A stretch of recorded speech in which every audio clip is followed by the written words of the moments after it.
தயாரிப்பாளர் சங்கத்துல ரவீனா தாஹா மேல புகார். ரெட் கார்டு கொடுக்கப்பட்டுச்சா? என்னதான் நடந்துச்சு? சீரியல் நடிகை ரவீனா தாஹா தம் மேல சின்னத்திரை தயாரிப்பாளர்கள் சங்கத்துல புகார் கொடுக்கப்பட்டது உண்மைதான் அப்படின்னு சொல்லியிருக்கிறது பரபரப்பை ஏற்படுத்தியிருக்கு. சென்னையில பிறந்து வளர்ந்தவங்க தான் நடிகை ரவீனா தாஹா.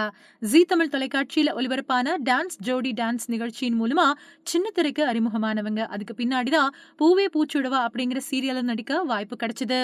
இந்த சீரியல்ல நடிச்சுக்கிட்டே வெள்ளித்திரை வாய்ப்புகளையும் தேடிக்கிட்டு இருந்தாங்க. அப்பதான் நாளை இயக்குனர் புகழ் கல்யாண் இயக்குனரா அறிமுகமான கதை சொல்ல போறோம் அப்படிங்கிற படத்துல ரவீனா தாஹாவுக்கு கதாநாயகியா நடிக்க வாய்ப்பு கிடைச்சது. இந்த படம் போன 2016வது வருஷம் மே 20ஆம் தேதி திரைக்கு வந்தது. இந்த படம் வெற்றி பெறாத காரணத்தினால இப்படி ஒரு படம் வந்ததே இப்ப வரைக்கும் நிறைய பேருக்கு தெரியாது. சின்ன வயசுல நடிப்பு தான் தன்னோட கெரியர் அப்படிங்கறத தேர்வு பண்ண ரவீனா தன்னோட அம்மா உதவி கூட அதுக்கு தயாராயிட்டும் வந்தாங்க. ஜில்லா, ராட்சசன், எனிமி, டீவன், பீட்சா 3, தி மம்மி மாதிரியான பல படங்கள்ல குழந்தை நட்சத்திரமா நடிச்சிருக்காங்க.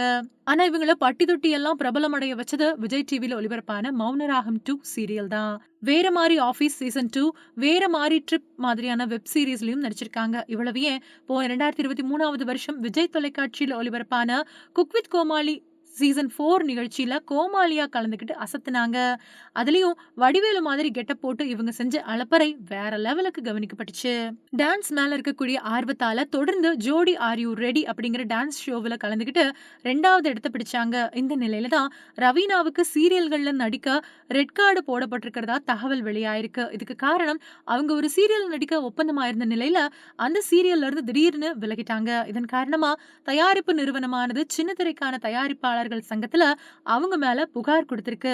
இதுக்கப்புறமா ரவீனாவுக்கு ரெட் கார்டு போடப்பட்டதன் காரணமா தான் அவங்க எந்த ஒரு சீரியலையும் இதுவரைக்கும் தலை காட்டல அப்படின்னு சமூக வலைதளத்துல தகவல் பரவிட்டு வருது.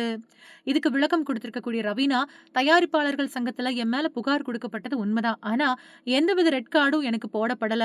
உண்மையிலேயே அந்த பிரச்சனை இப்போ சமரசமா பேசி முடிக்கப்பட்டுருச்சு அப்படின்னு சொல்லி இந்த வதந்திக்கு முற்றுப்புள்ளி வச்சிருக்காங்க.